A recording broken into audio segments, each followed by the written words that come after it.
Nowadays, it's become a fashion of attacking immigration policy or an immigrant in general. They just say the immigrants are taking the jobs away. They are unqualified people, they are uneducated people, they just come to our country and they are taking. This is not only happening in America, it's happening around the world now. Hungary, just if you see that, 65% of the population voted for far right, which actually against the immigration. And just yesterday in Austria, the far right political party, which was against the immigrants and Muslims, actually joined the coalition partner, and now they become a minister. When we come to America, President Trump signed the law, executive order, in this April, which is called Buy American and Hire American. I have no problem for that. As long as you have a quality product, and I'm going to buy whether it's made in America or made in Japan. Why all the Japanese cars sold in America, right? They are cheap and reliable, and it's very good. So people buy it. And hire American. Of course, American has to be hired if they are qualified, right? Why I'm saying, because he says immigrants are taking the job. Immigrants are doing this. Immigrants are doing that. That's not true. Because immigrants in general, they create a job. They contribute to the economy. That is what so far, anywhere in the world, if you see, that is what has been proved. Now I wanted to show you this particular video. President Trump nominated a federal judge, and he's been interviewed, or what you call for, the Senate was examining him, how much this man has capacity to be a judge.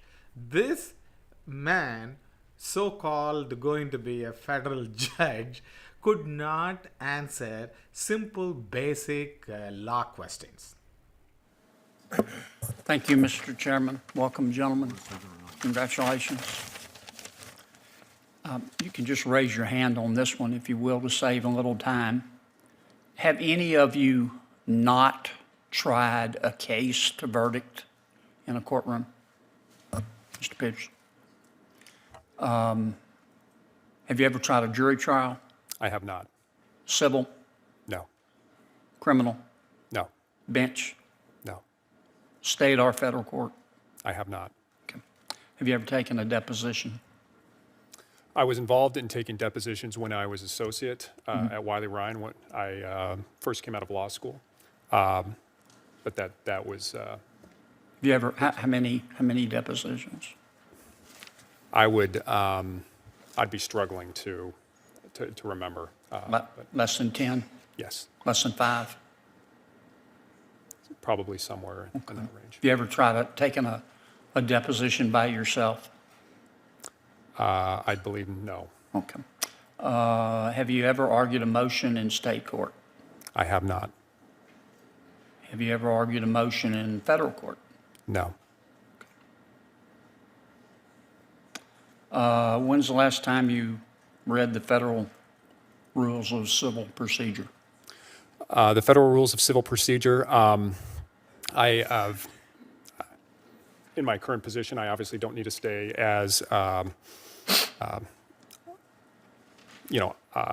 invested in those on a day-to-day basis, but I do try to keep up to speed. We do have at the Federal Election Commission roughly 70 attorneys who work under our guidance, including a large litigation division. And as a commissioner, we oversee that litigation. We advise them on overall legal strategy, provide recommendations and edits to briefs and so forth, and meet with them about how we're going to handle it. If I could ask you this, sure. I'm sorry to interrupt you, but we're only given 5 minutes for 5 of you. So sure. When's the last time you read the federal rules of evidence? The federal rules of evidence all the way through would, comprehensively would have been in law school. Obviously, I have been involved in, when I was an associate, that was something that we had to stay closely abreast of. And there have been some issues dealing with evidentiary issues that Sure. will cause me to examine those periodically in our oversight role of the litigation division at the Federal Election Commission. Okay. Well, as a trial judge, you're obviously going to have witnesses. Yes. Can you tell me what the Dober standard is? Senator Kennedy, I don't have that readily at my disposal, but I would be happy to take a closer look at that. Okay. That is not something that I've had to contend with. Do you know what a motion in limine is? Yes, I haven't. Again, my background is not in litigation as when I was replying to Chairman Grassley. I haven't had to, again, do a deep dive, and I understand, and I appreciate this line of questioning. I understand the challenge that would be ahead of me if I were fortunate enough to become a district court judge. I understand that that the path that many successful district court judges have taken has been a different one than I have taken.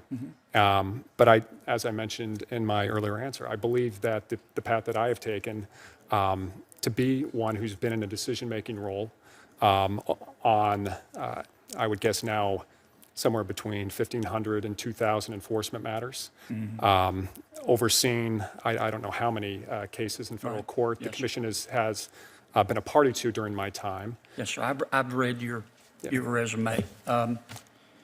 Just for the record, do you know what a motion in limine is? I would probably not be able to give you a good definition right here at the table. Do you know what the Younger abstention doctrine is? Any experience with I've that? heard of it, but again, How about the Pullman abstention doctrine? I heard. You'll all see that a lot in federal court. Okay.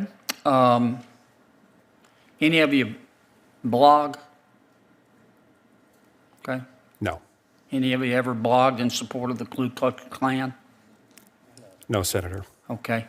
Let the record reflect everybody said no, Mr. Chairman. The record will show that. Thank you, gentlemen. I wish we had more time to spend together. Senator Durbin. Are unqualified, or